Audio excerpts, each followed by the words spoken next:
Welcome to week 169, Curated Conversation, Confidence. You were never meant to color inside the lines. The 9 to 5 grind, the fluorescent lights, the endless meetings that could have been emails, it all felt like a slow erosion of your creativity. You knew you had more to offer, but the traditional mold didn't fit. It pinched at the edges of your brilliance and dulled your spark. You didn't leave your job because it was easy. You left because it was necessary. You were done shrinking yourself to fit in. You craved freedom, authenticity, and the chance to build something that felt like you. Starting your own business wasn't just a career move, it was a declaration. I believe in myself enough to try. And that was your first undeniable proof of confidence. Confidence became your compass, pointing you towards your true north, even when the path ahead felt foggy. But like any tool, it needed sharpening.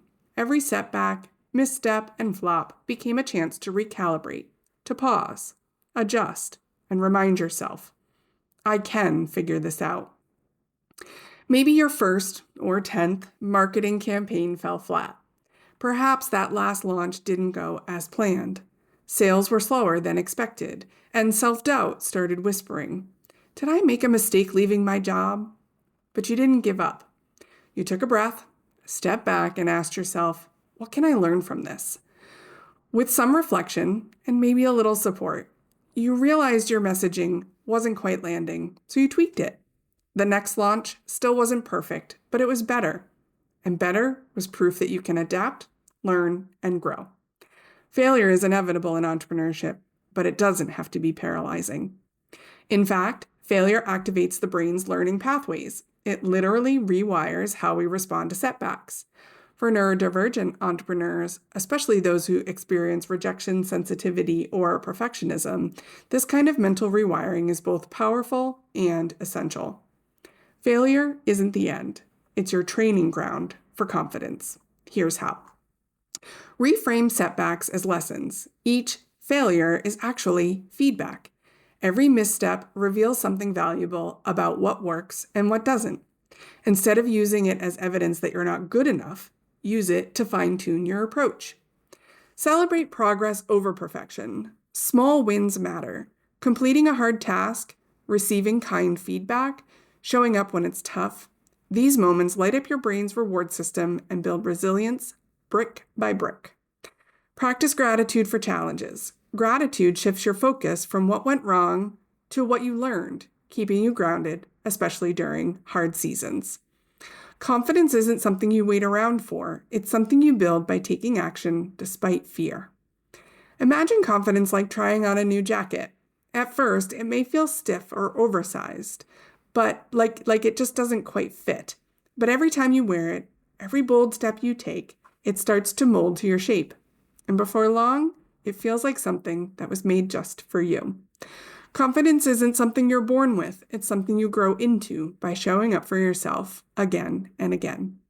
So this week, I invite you to try on confidence. Take one bold step towards your entrepreneurial goals, even if it feels scary or uncertain. Send that email to a potential client. Share your story on social media. Brainstorm your next big idea. Whatever it is, remind yourself, courage comes before confidence. And once you've taken that action, reflect. How did it feel afterwards? Did it spark pride, relief, a sense of accomplishment? What was the result? And what did you learn? Every time you do it scared, you train your brain to associate risk with growth, not fear. Over time, those moments add up. They become the foundation of a confidence strong enough to keep you in business even when things are messy or hard. And confidence doesn't mean being fearless. It means trusting yourself enough to act in spite of the fear. As a creative entrepreneur, your journey will be filled with uncertainty, but also with immense potential. Your brain works differently, and that difference is your superpower. When you lean into your strengths and learn to navigate setbacks with compassion and grit, you are unstoppable. Every stumble sharpens your compass. Every step forward brings you closer to build something meaningful. This month, let's practice showing up for ourselves with courage, curiosity, and confidence.